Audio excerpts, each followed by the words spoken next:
So. I mean, we're learning, you know. I mean, it's just install 3, so we put a different install in every day. So a lot of learning going on out there in the field. So, you know, it's hard. You know, you look at a lot of things, you might say, wow, that's a big play.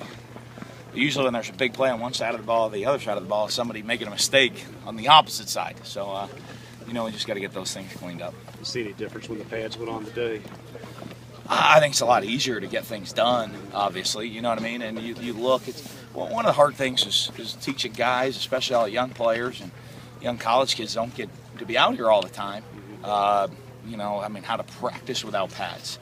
There's a lot to that. So, I mean, you feel safer being out here on pads. You know, I don't think we had some injuries first couple of days. A couple of guys get banged up and all. Out here today are a little safer protected. So, I think it helps having the pads on. How about just getting your new coaches kind of in the flow of things, the practice flow? Well, it's good. I think, you know, a lot of them understand what we expect. You know, being around and.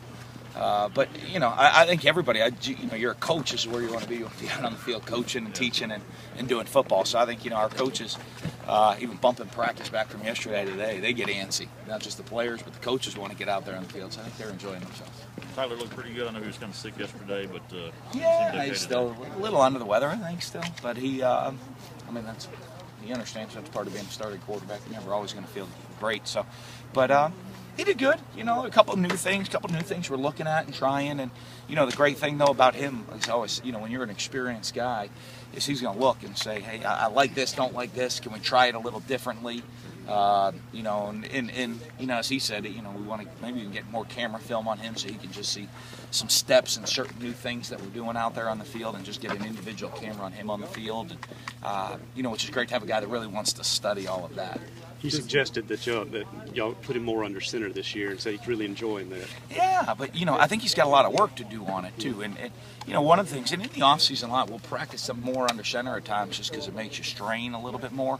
You know, he's got to get from here and get all the way back there. He's got to work a little bit harder under center. So, but I think it's good for him, and it'll give him comfort, and even as he moves into the future playing as well. How much of that also is just Tyler, when the back foot hits the ground, the ball's got to come out, and just don't second guess yourself because your feet is usually right.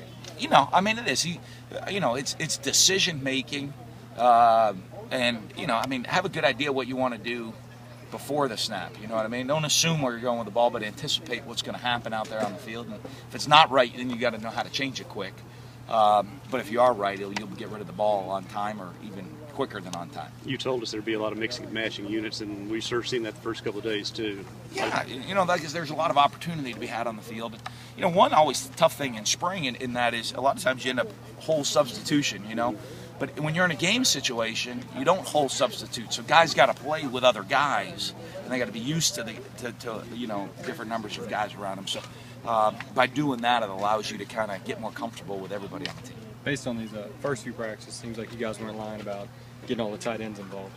Yeah, you know, I mean, well, you look, we have them now. They're you know, kind of growing up, a little bit more of a strength for the team, and a little bit of depth. And we got to keep everybody healthy, but you know, I see them having a much bigger role even this year, and you know, even though they've had some pretty big roles in the past, but it even expanding more. And good to finally have a little bit of depth and health at this point, anyway. Well, it does. Well, it helps. You know, I mean, if you're trying to develop a package, and all of a sudden one guy gets hurt, and you just have really one guy in a whole package, it doesn't make you feel real comfortable. When you have a group of guys, you know, when you put the package in, you know, there's a good guy, there's a pair and a spare there to come in to, you know, as to take the reps, you feel a little bit better about it. Don't do any